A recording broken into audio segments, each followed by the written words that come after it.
Բայց այս պարոն Եսայան, շնորհակալություն հրավերան ընդունելու համար։ Տեսնում ենք, թե ինչ իրավիճակ է ստեղծված մեր տարածաշրջանում, Իրանում մեծ պատերազմ, դեռ ոչ ցամաքային, բայց չեն կարող ասել, թե ինչ տեղի կունենա։ Խնդրեմ փոքր ավելի մանրամասն ներկայացրեք, հատկապես թե Հայաստանի համար ինչ անդրադարձ այս ամեն ինչը կարող է ունենալ, ինչ վտանգների առաջ է կանգնած ընդհանուր մեր տարածաշրջանը։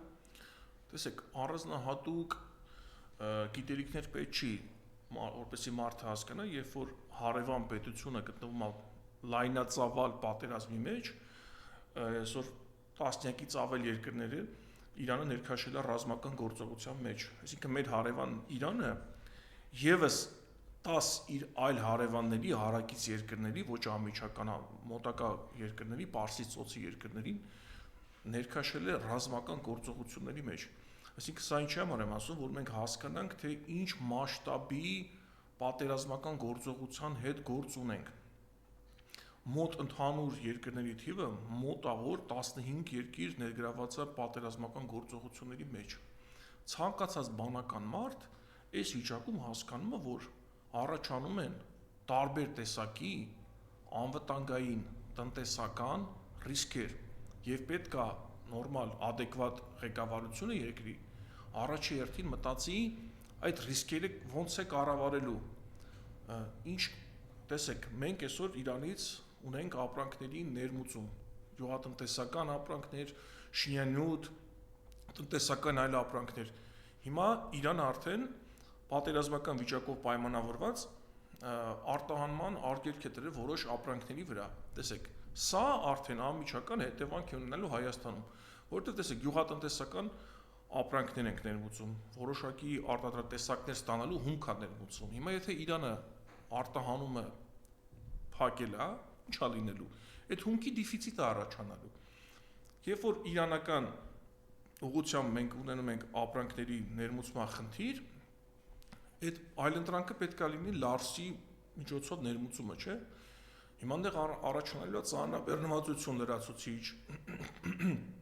էլ չենք խոսում, որ ապրանքի գներն թանկանալու, քանի որ լոգիստիկ խնդիրներ են առաջանալու։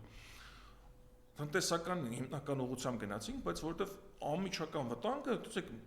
Իրանից մենք ներմուծում ենք միրգ, բանջարեղեն։ Հիմա եթե փակել է Իրանը սահմանը, բնական է, չէ՞, որ մի որոշ ժամանակ հետո, այսինքն շատ էլ հեռու չէ, մի քանի օրվա ընթացքում մենք արդեն ունենալու ենք ապրանքների թանկացում, մթերքների թանկացում ենք ունենալու։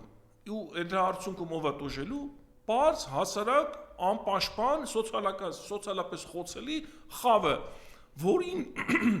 Նիկոլ Փաշինյանը պարբերաբար մեղադրում է աղքատ լինելու մեջ, իր ասելիքը ուրիշ բան չկա, ասում է աղքատությունը ձեր գլխի մեջ է։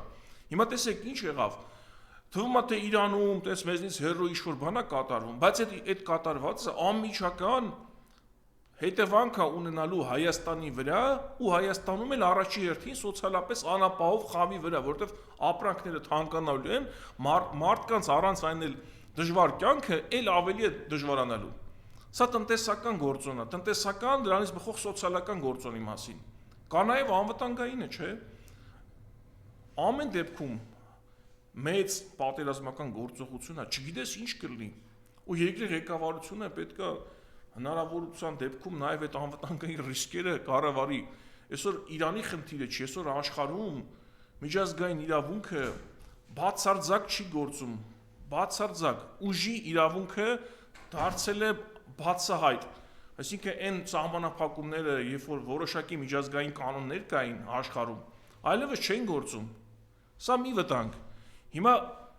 տեսանք Վենեսուելայում ինչ եղավ, ռազմական գործողություն։ Հիմա նույնը կատարվում է Իրանում, ու այդ ֆոնին, երբ որ ցանկացած բանական մտածող մարդ, քաղաքացի, նայում ենք, չէ՞, սոցիալական ցանցերում, մարդիկ անհանգստության մեջ են։ Բնական է, չէ՞ այդ անհանգստությունը։ Հա, բայց այդ բնական անհանգստությունը մենք չենք տեսնում Հայաստանի այսօրվա քաղաքական իշխանության մոտ որևէ դրսևորում։ Չենք ասում խոճապի մատնվեն, բայց պետք է, չէ՞, իրավիճակին համապատասխան պահվածք տեսնենք։ Ինչ են անում։ Այդ հարձակման օրը, երբ որ ժողովրդի մոտ անհանգիստ տրամադրություններ են, իրենք ուտում են այդպես ձեթոտ ձեռքերով պերաշկի են ուտում ու հրապարակում են այդ ֆոտոները, սրա մասին է խոսքը։ Եթե իրանք ուտեն պերաշկի ու ոչ մեկ չտեսնի չհրապարակեն, այստեղ խնդիր չունենք մենք։ Բայց ցուցադրաբար են այդ անում, ցուցադրաբար են անում, էսա խնդիրը։ Ու մարդիկ, երբ որ ունեն անհանգստություն, պատերազմական վիճակով պայմանավորված, տեսնում են այդ ղեկավարության ոչ ադեկվատ արձագանքը ու առաջանում է խնդիր ստեղ։ Դե անգամ երբ որ վրաց տեսեք, այս պերաշկի ուտելու նկարներին ոչ միայն Հայաստանի ժողովուրդը Հայաստանում են արձագանքել, այլ նաև Վրաստանում սոցիալական ցանցերում վրացի տարբեր ինչ-որ հասարակական գործիչներ գրառումներ են անում, որ այս ոնց է լինում սենց ռուսական ընդդիմադիր մամուլը շեշտենք անդրադառնում ասեն զարմացած, BBC ռուսական ծառայությունն անդրադառնում, Վրաստանում են արել, այսինքն տես չի, որ այդ արհեստական Հայաստանում ստեղծված խնդիրը այդ պատերազմին պերաշկի ուտելով արձագանքելը։ Ինչ ասես կառավարության հարցի պատասխանի ժամանակ Նիկոլ Փաշինյանն ասում է պերաշկի կերակ աշխարհի համար օրինակ դարձան, որ գնում են ռեստորաններից նկարներ են աշխարհի տարբեր երկրների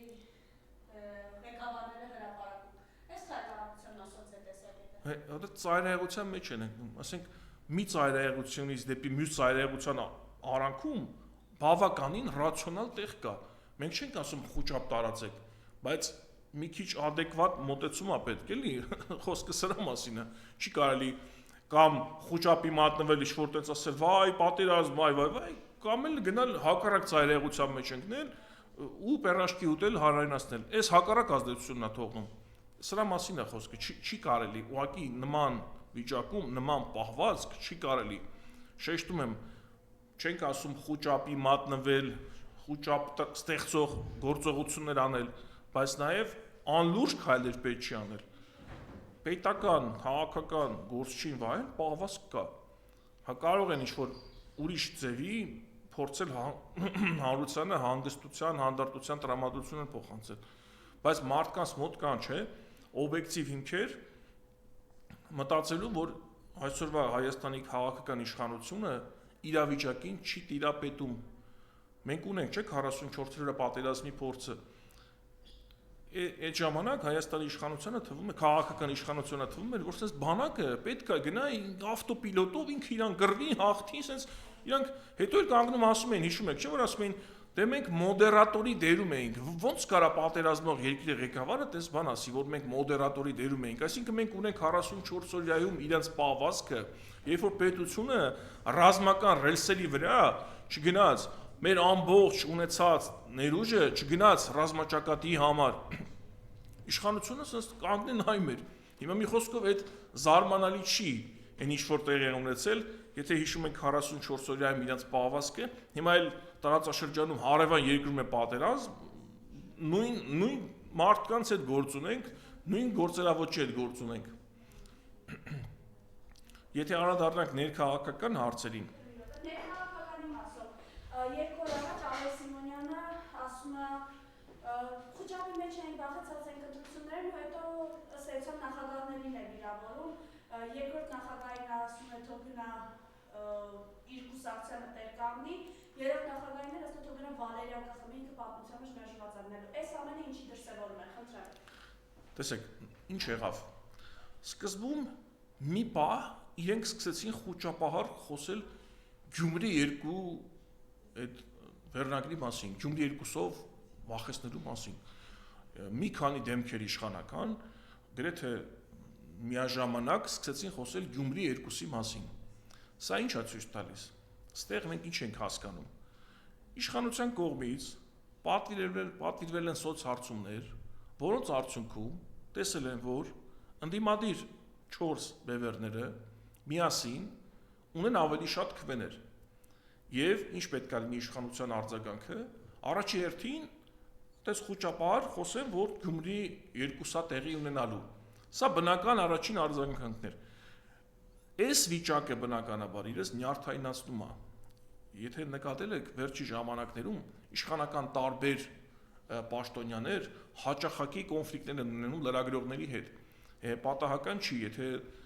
նայում ենք նախկինում այդ հաճախականությամբ նման կոնֆլիկտներ տեղի չէին ունենում։ Հիմա սկսել են տեղի ունենալ։ Այս նշանակում է իրանք հասկանում են, որ խնդիր ունեն, իշխանության կորցնելու վտանգ ունեն ու սրանից առաջանում են ջղացիկ այդ դրսևորումները, լրագրողների հետ կապված վիրավորական արտահայտություններ եւ այլը, ու նաեւ ընդդիմադիր մյուս ուժերի հանդեպ այդ անմակարդակ, չգիտեմ, բլենդուզից ցածր այդ ինչ-որ հարձակման փորձերը, ինչա, նորից փորձում են այդ նախկինների թեման, որ չարչկել են արդեն, տեսեք, մի քանի մայիս ամսից Հայաստանում սկսվում է Նիկոլ Փաշինյանի կառավարման 9-րդ տարին, պատկերացնում եք, ուրիշ բան է, որ հունիսից արդեն կառավարումը կկորցնի վստահաբար, բայց փաստը արձանագրում ենք մայիս ամսից սկսում է արդեն Նիկոլ Փաշինյանի կառավարման 9-րդ տարին, այսինքն այսքան ժամանակ իրենք ինչ են արել, միշտ խոսել են նախկինների մասին, այսինքն երբ որ ընդդիմություն էին ասում էին նույն բանը նախկինների հետ կապված, հիմա երբ որ իշխանություն են, էլի չի փոխվել իրենց խոսույթը, խոսում են նախկինների մասին, հələ մենք եկեք հասկանանք, դուք ինչ-որ չափորոշիչներ կա, որով կարող եք ասել, որ ավելի լավ է կառավարում, քան նախկինների ժամանակ, նայեք, նախկինների ժամանակ հաղթած էինք, հաղթանակ ունեինք, Արցախ ունեինք, Հայաստանի սուվերեն տարածքը բռնազավթված չէր, սենց Վարդենիս, Ջերմուկ, Սիսիան, Գորիս, Կապան, այդ ուղղությամբ մենք բռնազավթված տարածքներ չունեինք, ռազմավարական կարևորության տարածքներ չունեինք բռնազավթված, տնտեսական աճը երիկնիշեր, աշխատավարձերը բարձրանում էին եւ այլ, Հիմա դուք որ ոլորտում եք հաջողություններ արձանագրել, որ մտածում եք դուք ինչ-որ բանից առավելություններ ունեք, այդ արատավոր երևույթները Հայաստանում եղել են 1990-ականների սկզբից եւ ժամանակի ընթացքում աստիճանաբար այդ երևույթները սկսել են քչանալ։ Հիմա տպավորություն չլինի, որ ես դες գովերքում եմ նախկինների ժամանակ եղած վիճակները, բայց այն ինչ որ ունեցել ենք 90-ականների սկզբին, վստահաբար չենք ունեցել 2017-ին, որտեղ կամանց էվոլյուցիոն ճանապարհով արատավոր երևույթների դեմ պայքար է տարվել, աստիճանաբար դժգոհություն եղել է, օբյեկտիվ դժգոհություն է եղել, դրա մասին չի խոսքը, բայց հիմա դուք եկել եք լավ, մարդկանց կյանքում ինչ է փոխվել, սոցիալական վիճակը բարելավել է ժողովրդի, ոչ, ընդհանրապես ձեր նեղ շրջանակի, դուք ինչ խմբով որ եկել եք իշխանության, ԿՊ-ն ինչ խմբով որ եկել է իշխանության, այդ շրջանակը սկսել է չափազանց լավ ապրել, չափազանց, ու երբ որ իրանք արդեն ժողովրդից կտրվել են, երբ որ իրանք շփվում են միայն իրանք շրջանակի մեջ, ինձ թվում է, որ լավացել է վիճակը, չէ, այդպես չի, հասարակ քաղաքացիները հիմա ավելի վատ են ապրում, որովհետև գնաճ է, կարևոր պարենային ապրանքների սննդամթերքի գները շարունակաբար անդադ աճում են, մարդիկ չեն ստանում դրա համապատասխան կոմպենսացիա որևէ կերպ, դրա համար մարդիկ սկսել են վատ ապրել, ձեր ԿՊ-ի կառավարման տարիներին հասարակ ժողովուրդը սկսել է ավելի վատ ապրել, դուք հիմա ոնց եք մտածում, որ դուք ինչ-որ առավելություն ունեք, այսինքն սոցիալական հարցեր չեք կարացել լուծել, տնտեսական հարցեր չեք կարացել լուծել, անվտանգային հարցեր չեք կարացել լուծել, բայց ձեզ ասենք, ձեր առավելությունը մենք որտեղ պետք է հասկանանք, ձեր անձնական սոցիալական վիճակի բարելավումը մենք չափում, չէ, դուք ձեր նեղ շրջանակի մեջ տենց կարակ չափեք, մենք նայում ենք, տեսնում ենք, որ հասարակ ժողովուրդը հիմա ավելի վատ է ապրում։ Իմիջայլոց, 2 ամիս առաջ թոշակառուներին վիրավորեց, ասած ըստ դեպին չեն հասկանա 10,000-ով ծախսեն, 2 ամիս անց խոսում է, որ ընտրությունից 2 ամիս առաջ բարձրացնում են թոշակները եւ ոչ բոլորին իհարկե 10,000 դրամով։ Խնդրեմ ես ասում, այլ իր ասած դեպիները չեն թոշակառուները, թե իրականում մենք թոշակառուների հետ զրուցում ենք, իրենք ասում են, մենք էս իր ասած վիրավորանքը երբեք չենք մոռանա։ Խնդրեմ։ Նախ պետք է նկատենք, որ սա առաջի վիրավորանքը չէ։ Բազմաթիվ դեպքեր կան արդեն, երբ որ ազգային ժողովում կառավարության նիստերին Նիկոլ Փաշինյանը քաղաքացիների հասցեին հնչեցնում է վիրավորական արտահայտություններ։ Շատ խիստ տոնով ընդ որում։ Հիշում եք ասում են ինձ մեյլով գրում են, որ էս ինչ է, իմ հարցերը չեմ կարողանում լուծել եւ այլը, աղքատությունը ձեր գլխի մեջ է, չգիտեմ, սենց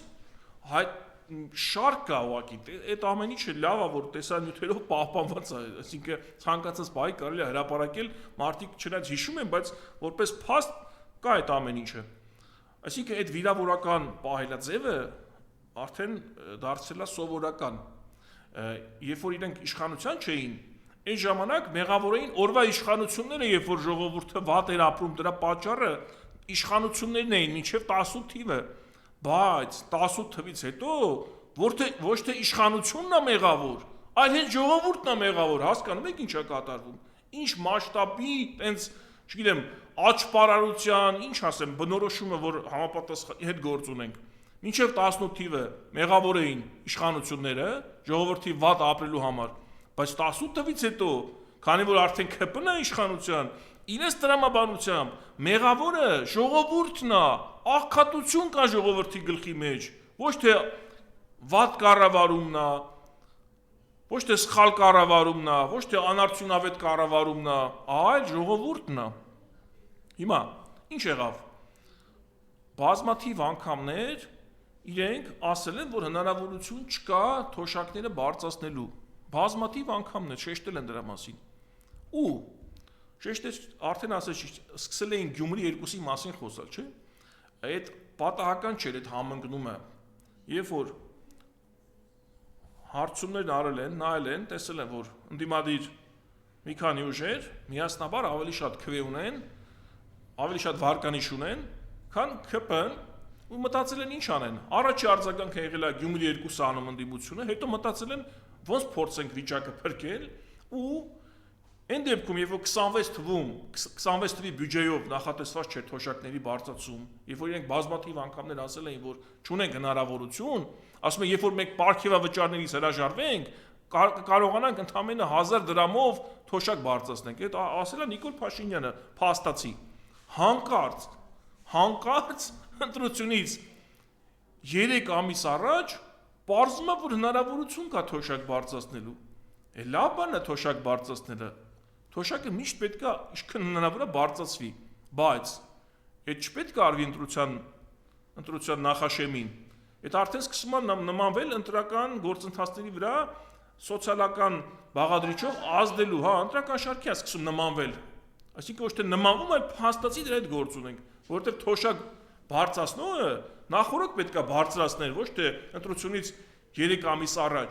Սա ցույց է տալիս, որ իրենք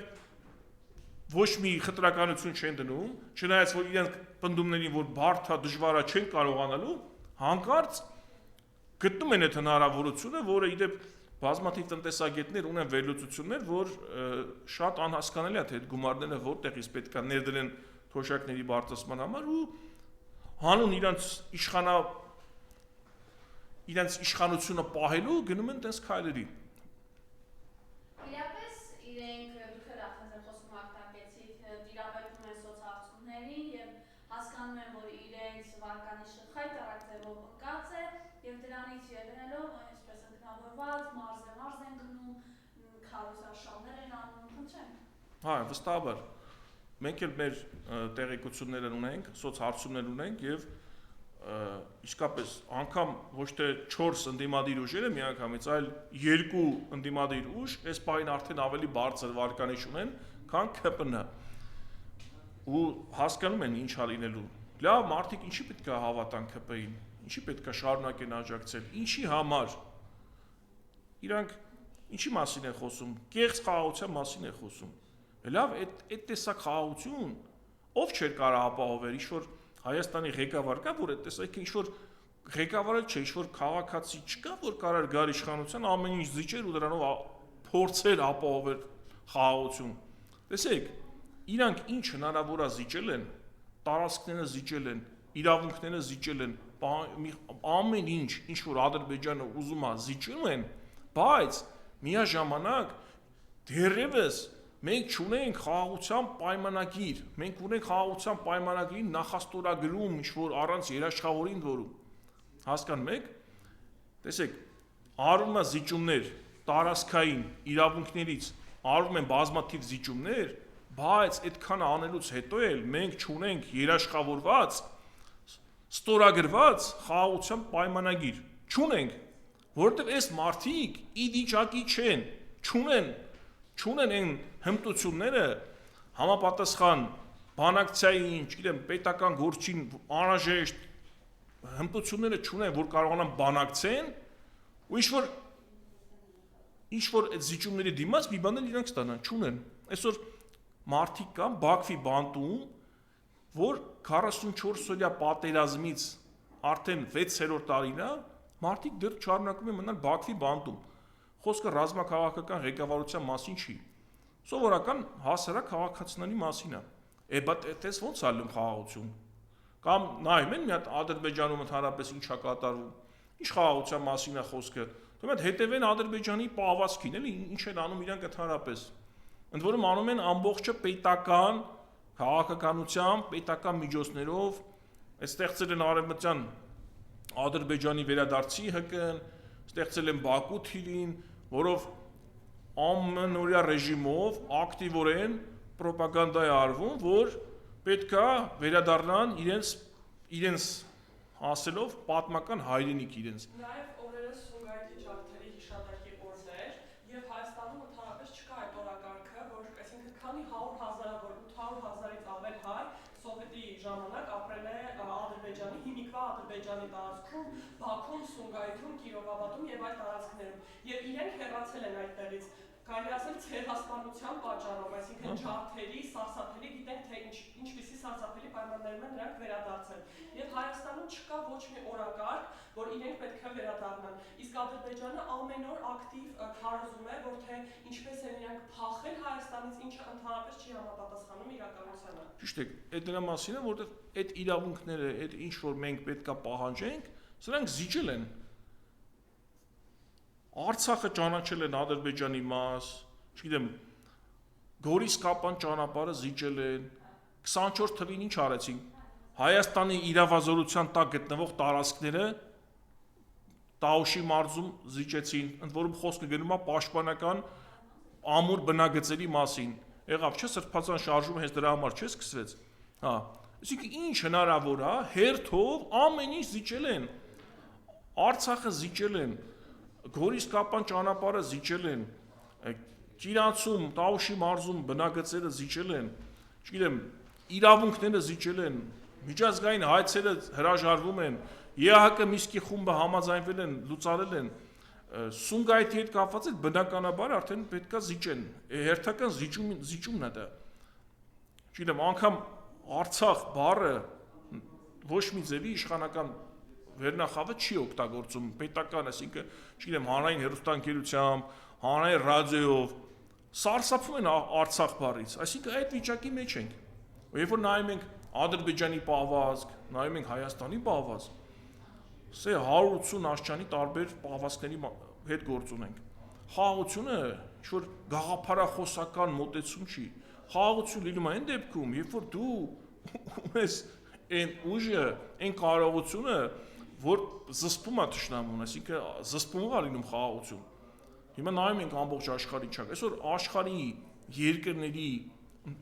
աշխարհի բոլոր երկրների մոտ 10%-ը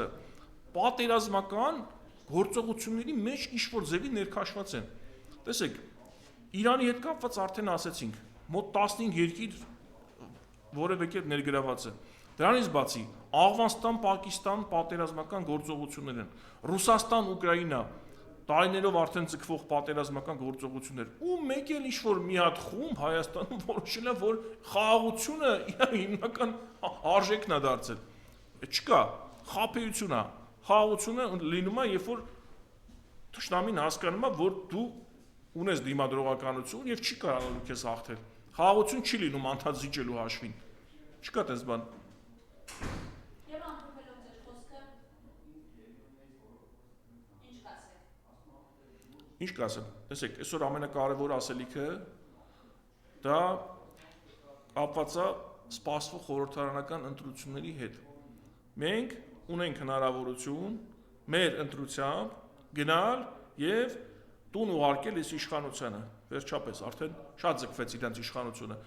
Այդ ինչի պետք է իրանք արդեն այտենց տարիներ շարունակ կառավարեն։ Ինչի, որ արժանիքի համար։ Եթե որևէ ոլորտում հաջողություններ ունենային, խնդիր չի, բայց ամենակարևորը այսօր ի՞նչն է, որ մարդիկ գնան ընտրությունների,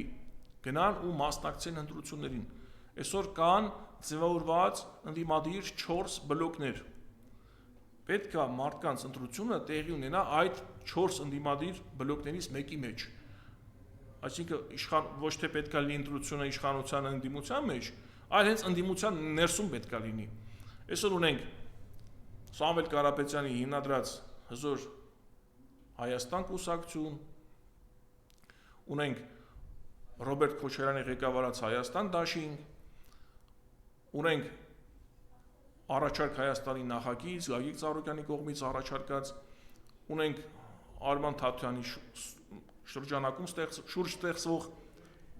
նորաստեղծ ուժերի դաշինք, այսինքն մարդիկ արդեն ունեն հնարավորություն կատարելու իրենց ընտրությունը ընդդիմության ներսում։ Պետք է ժողովուրդը անպայման գնա մասնակցի ընտրություններին։ Ինչի համար։ Տեսեք, ԿՊ-ն ինքը իրանով ունի որոշակի ընտրական ռեսուրս եւ իրենք այդ մոբիլիզացնելու են ընտրության օրը տանելու են ընտրատեղամասեր։ Սրանով կարելի է որոշակի տոկոս ապահովել։ Հիմա մեր մնացած ժողովրդի խնդիրն ինչ է, որ հնարավորինս շատ մարդ մասնակցի ընտրություններին, որպեսզի մենք կարողանանք այդ ԿՊ-ի ունեցածին ռեսուրսին գերազանցել, որպեսզի տեղի ունենա իշխանափոխություն, արձանագրվի փաստը, որ քվեարկությամբ ԿՊ-ն պարտվել է։ Հետո չգիտենք ինչեր կլինի, հնարավոր է տարբեր զարգացումներ, բայց առաջի քայլը էսա։ Ժողովուրդ ջան, պետք է հասկանանք, որ հեշտ չի իշխանություն վերցնելու համար պայքարը հեշտ չի, թող ոչ մեկ չսպասի, որ հեշտ է լինելու։ Բայց առաջի քայլը էսա, գնալ ընտրությունների, հետո փաստի առաջ կանգնացնել բոլորին։ Այսքանը։